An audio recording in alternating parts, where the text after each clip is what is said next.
our sniper team were conducting a satellite patrol, just keeping eyes on, and trying to interdict people that were keeping eyes on them. And we tried to bail a couple of dudes up, but they were a couple 100 meters away by that stage, so by the time we got to them, they'd bailed out. But anyway, we got word over the radio that the lads had finished the search, and we were going to patrol out and find a position to break out the green zone. And we started doing that, and we got to a certain point where atmospherics just deteriorated, and there were dudes running out grabbing their fucking goats and sending them inside and grabbing their kids and shit, and we're like, oh shit, this is not good.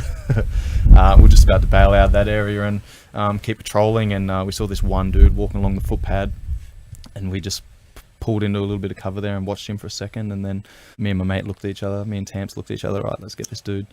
So we came out, rifle shouldered, fucking pointing at him, and as soon as he saw us, he kind of shit and like braced up and went to turn and run. I already had one in the chamber, but I just cocked it and just let him know that you're not going anywhere, mate. Yeah, I was like, next one's going to be the fucking finger on the trigger. But yeah, so once he realised that, he was probably about 100 meters away at that stage, and we just called him over, and he walked along the footpad, and I slung my rifle, I had my X-spray kit, and walked over to the dude. He wouldn't come any further than a certain point.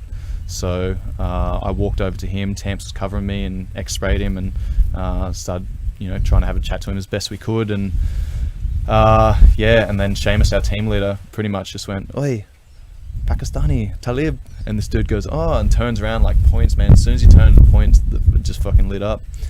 There's just rounds just kicking up around us, and yeah, hit the deck, man, fucking returned fire, threw everything back into the pack as much as you could, and then I was facing the wrong direction, like the rounds coming from behind me, so there was a wall probably about 15 meters in front of us, a little small wall, so I got up and just sprinted over to that and jumped over and fucking turned around and started hooking in, and I was carrying the GLA, luckily, because, as a sniper team, we weren't all fitted out with sniper rifles because, we're in the green zone, it was just not practical, so luckily I was carrying the GLA and just started fucking lobbing 40 mils.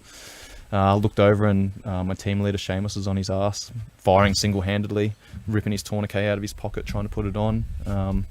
So yeah, myself and Tamps were just hooking in, and then Rob went over and put Seamus's tourniquet on, and then once the firing, the return fire died down, I ran over and dragged Seamus into cover and started patching him up until the medic got there. So yeah, bagged him up, and then had to put him on a helicopter, and didn't know what was going to happen after that. Next day we went out on patrol, and burst machine gun fire went right between my mate and I was just like, holy fuck, this is going to be a long trip. Day two. Yeah, exactly, man. So that was literally when, I actually started thinking about what I could do to help me get to sleep, because as you can imagine, your heart rate's through the roof, and your adrenaline's spiking, and cortisol's increasing, and it was a struggle to get to sleep. So that's when I actually started using the meditation mindfulness stuff as well. So that was the first incident, and then the second incident was when we actually got pinned down. We were basically sitting next to an IED in Overwatch position, and it started kicking off, and we were basically pinned down in position, and we were returning fire, and my boy Tamps got hit in the shoulder, and I just dragged him back down into cover and started lobbing a couple of, again, I had the GLA, so I started lobbing some 40 mil, and then patched him up and dragged him out of there and put him on chopper as well. So no one wanted to be next to you. Yeah. Well, we had a 4-man sniper team, and 2 of the boys got shot, mate. Yeah. So you walk past a mosque, see Pakistanis coming out, shake hands, you go get your tools, we'll go and sit on the hill, and we'll come back and shoot at each other for a bit. There's nothing we could do, mate. There's nothing we could do. They didn't have any. They know the game, man. They fucking know the game. Yeah. Just looking the dudes in the eyes, going, I know why you're here. Yeah, exactly.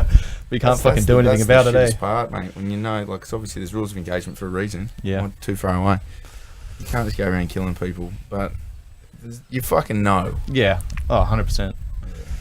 Yeah, we knew they were there. We fucking knew it was going to be on. It was just a matter of time, mate. Yeah. We just happened to be out the front of the mosque as they walked out. Looked them in the eyes, shook their hands. That's not where I parked my car. Rightio, fellas, it's on later. Yeah.